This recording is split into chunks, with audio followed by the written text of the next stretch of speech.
Assalamualaikum warahmatullahi wabarakatuh. Sampurasun barudak kelas 5. Kumaha hidup damang mugia hidup aya tina kasehatan. Alhamdulillah dina denget ieu barudak tiasa tepang deui sami-sami urang sadayana belajar secara online daring nya. Nah, tina kesempatan ayeuna urang sadaya bakal diajar ngeunaan pangajaran kalima nyaeta kasehatan. Urang teh bakal diajar ngeunaan ubar-ubaran. Ituna hayu urang sami-sami simak video pembelajaran ieu cing leres ku hidup sadayana. Tatar Sunda teh kaasup wilayah anu subur, tatangkalan hejo ngemploh. Tatangkalan dipake ku manusia keur kapentingan hirupna, jabat ti diala tangkalna jeung buahna. Tutuwahan teh sok diala dauna, dang daunan rea ngandung piubareun. Ubar-ubaran anu dijieunna tina dang daunan sok disebat ubar kampung atau herbal. Dang daunan bisa nyehatkeun awak arurang. Ubar ajaib di sabudeureun urang. Cing di antara hidup saha nu deukeut imahna aya tutuwuhan. Ari di buruan imah hidup dipelakan tutuwuhan teu. Tangtu aya nu boga pepelakan imahna aya oge nu henteu.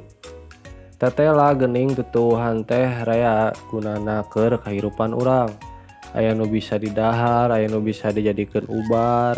Eta teh pikaaneheun atawa teu disangka-sangka ubar atawa obat nu teu disangka-sangka deukeut di sabudeureun urang. Disebatna teh ubar ajaib.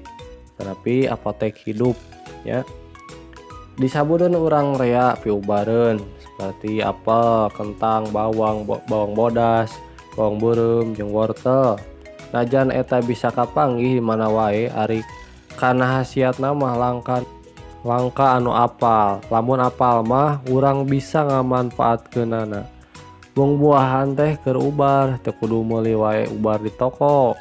Naon wae hasiat apel, kentang, bawang bodas, bawang beureum jeung wortel teh aya nu apal teu? Mun can apal ayeuna urang nitenan sawatara gunana.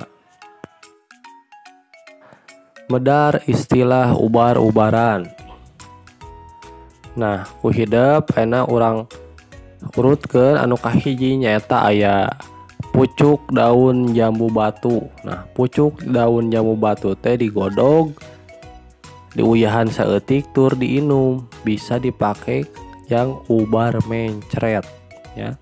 Anu kadua aya paria. Nah, hidup kudah terangnya paria teh nu sok aya di tukang bakso tahu nya. Teh fungsina eukeur diparut, tiasa diparut nya di arah caina tur diinum, bisa dipake ubar anu keur kencing manisnya kasakitan gula. Nu katilu nyaeta aya cangkudu. Cangkudu teh nyaeta dianggena dituangna di parud heula teras di arah caina tur diinum jeung bisa dipake ubar jeung darah tinggi. Nu salajeng nyaeta aya daun seureuh. Daun seureuh mah digodog di arah caina tur diinum, tiasa dipake yang ubar batuk. Nah, nu kalima nyaeta aya daun sirsak. Daun sirsak atau daun nangka Walanda nyata digodog di arah caina tur diinum, bisa dipake keur ubar kanker, nyeri awak atawa asam urat nya. Pe ku hidup dibaca deui, diaos deui naon wae istilah nyaeta kaubaran nu aya di bukunya dina halaman 53. Lajengna nyaeta ngalaratkeun kecap. Nah, jadi aya contoh bebetian, kentang, hui, wortel, sampe, bangkuang.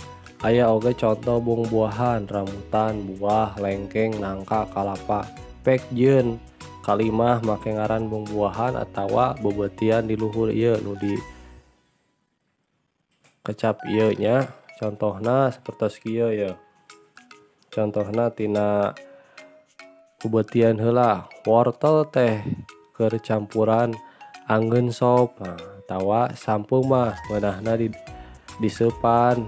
Nah, sebatas gitunya contohna ku hidup pidamel cara seperti itu. Itu wae rupina nu tiasa ku bapa dugikeun. Mugia hidup sadayana ngartos. Assalamualaikum.